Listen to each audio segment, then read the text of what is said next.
Hello everybody, welcome once again to our trucking life.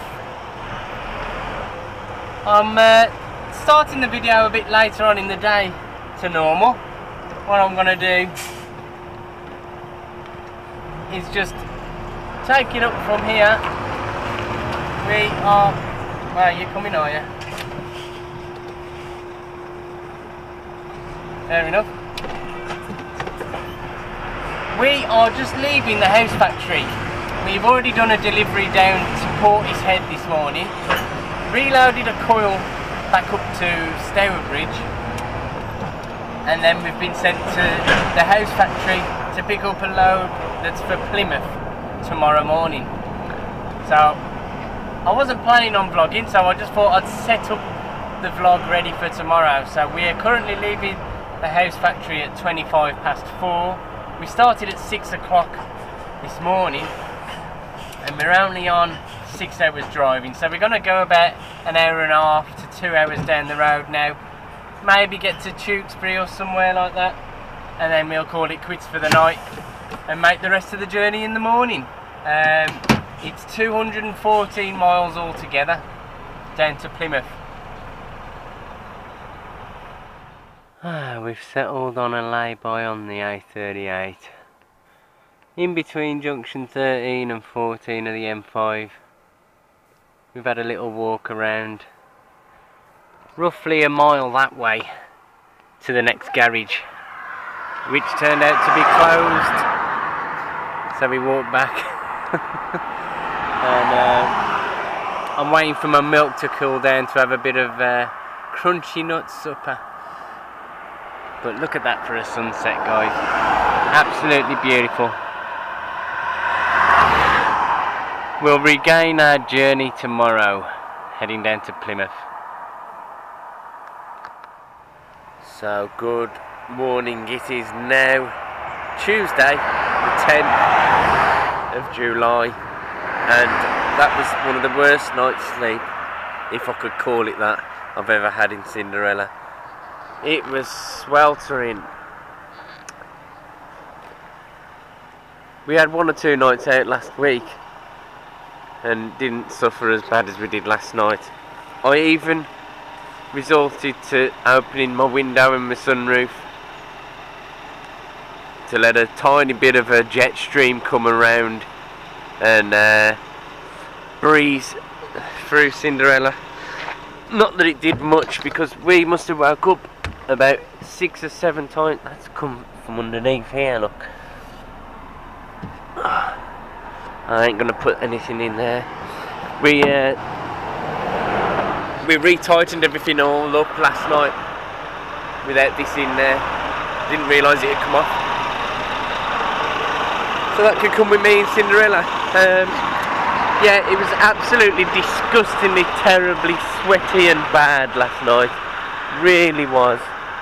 I think I've managed about 3 or 4 decent hours sleep. So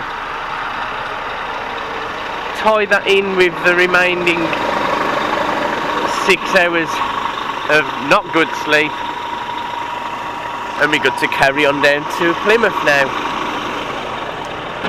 So it's 134 miles, I believe, if I remember what the old Google was telling me. So let's get going, Cinderella. And thank you to the guy yesterday, came over and complimented me on how nice it looked in the back of the cab. He thought there was all actual covers and official things that I'd brought, but they're not. Well guys, 42 miles to go, and it's been a while since we came this way. Continuing on the A38 instead of taking the A30 across to more westerly areas of Devon. This time we're going to the southern area, so to speak, in Plymouth. And that means one thing: this massive hill, which I'm not going to say the name of because we'll get it wrong. Oh dear. as you saw earlier, we haven't got a massively heavy load, but this hill's enough of a test for an empty truck, yet alone someone loaded. There's a unfortunate van broke down there right at the bottom of that hill, and he's in a precarious position. Hasn't even started to get up the hill yet. So I'm expecting to drop down to 40 odd mile an hour probably, like we normally do coming up here. We'll see. Already feeling the pinch down to 50 mile an hour. And I'm rather pleased to see that cloud up ahead. I need as much cool air as we can. Oh, I thought that was just water, but it must have been a bug. We cleaned our windscreen after work last night, or when we parked up I should say, and no, just had a massive bit of bug juice smear across the top of the windscreen, and I've wiped it with a wiper and made it even worse.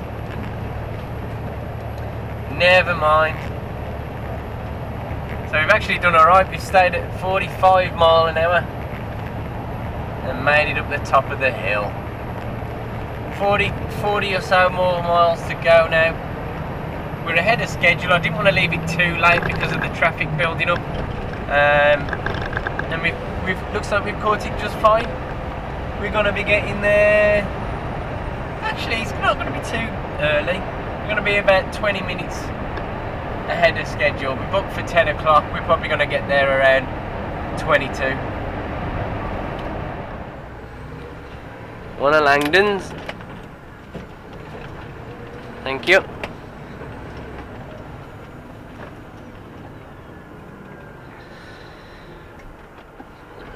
Caution, men. Caution, men. Let's put our twinklies on. Saltram Meadows, everybody.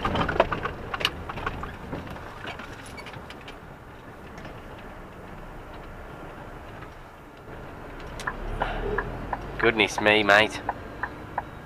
You'd have been quicker walking there. Oh, this is Saltram Meadows. And if you're still with me, sorry that was a long clip, but just wanted to show you Plymouth. So what we're going to do is just park up here, go have a quick wash and a wipe, grab a sarnie and a coffee,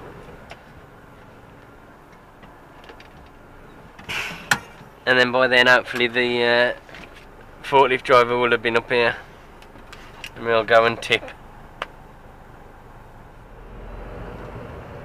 Right, change of plan.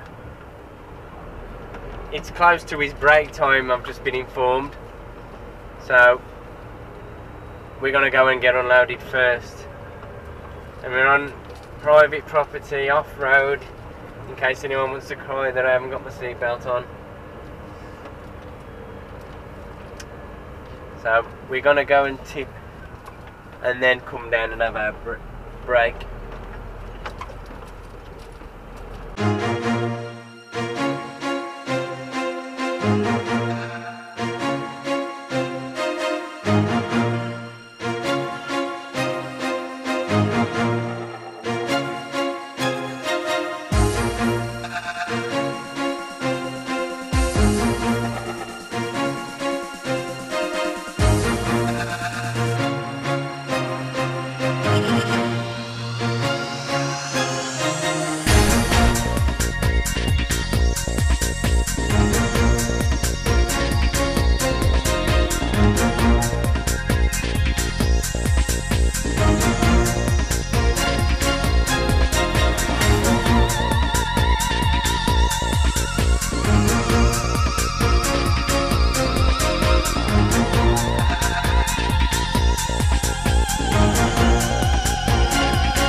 Okay, and just like that, we are unloaded and good to get out of here.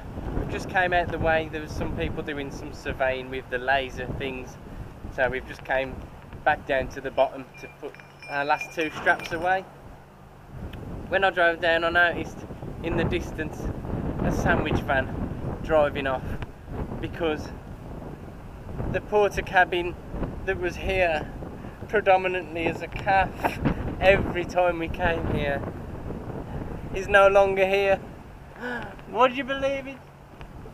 So, no breakfast for us, but we're gonna go and have our wash now anyway, and we'll find somewhere to get our coffee anyway. We're on 2 hours 35 minutes driving, so we're gonna have a 15-minute break here and then have half an hour somewhere further up where we will have some breakfast. I don't want crunchy nuts again.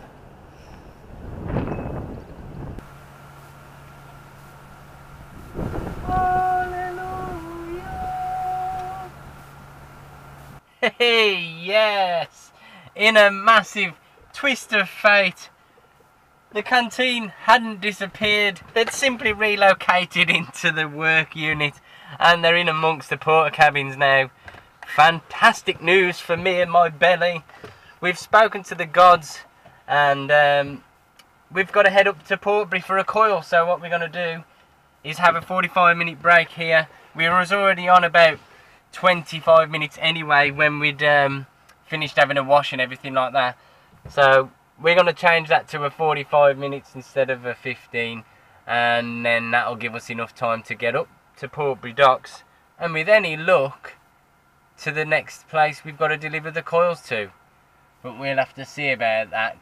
It's going to be it's about 1 o'clock when we get to the docks. So 2 o'clock by the time we leave, and then all depending on where we've got to tip as to if we'll tip or we'll just go back to the yard. We shall see though, we shall see. But yeah, I would have liked to have got up there in this first stint of driving, but we're not quite going to do it. We're on 2 hours 35 and it's at least 2 hours away to Portbury now, so rather than have to stop for another half an hour on the way up, we'll just do it while we're here and see how the day goes from there. Right, it's actually 1:10 now and we've made it up to the docks.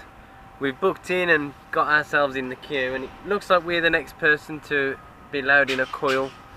Unfortunately they're all on break now. I don't know whether they're on break till 2 or 1:30. It's 1:10 now, so it's going to be at least 1/2 before we get called to go and load. So I don't really think we're going to be unloading our coil today. Alright, well, slightly later than anticipated. It's now 10 to 3. I forgot about the dinner time. I'm assuming we're going to just be going straight up to the yard with these, but I don't know what time the tipping times are at the place in Wednesbury where we're delivering is. They might work till late, so he might want me to tip it. I don't know.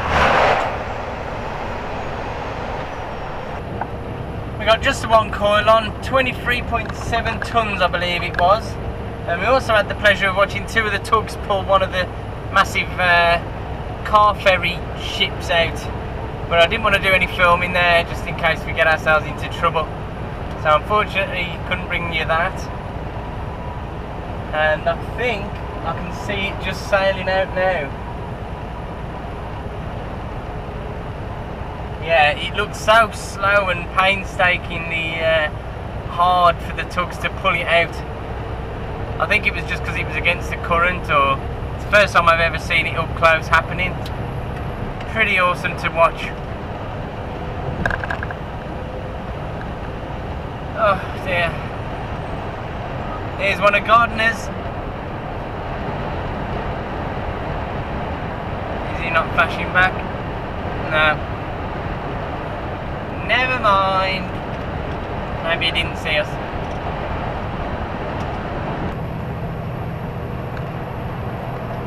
Alright, so as we crest one of the last big hills up the M5, getting towards the roadworks now. We've already gone past the 42, so it's just the main stint now where it meets the M6 as well that we've got to go and sit in. No doubt there'll be a bit of traffic, but hey, never mind. It's 20 past 4 now. We've had word from the gods. We're going to be tipping the coil in the morning, bright and early. Hopefully we can be the first people there, and then we're going to be going to collect a ramp from Chase Equipment down on the Birmingham New Road to be taking it up to Preston. So we're going up north again for a change. Not too far either. And then we'll be coming back down to do something else. Will we be picking up bricks on the way back? Maybe, I don't know. Will we be going straight to the house factory to get a load to ride with? I don't know. Either way, I'll see you there. Join me next time, you know, my trucking life. Thank you all for watching, and I'll speak to you all next time.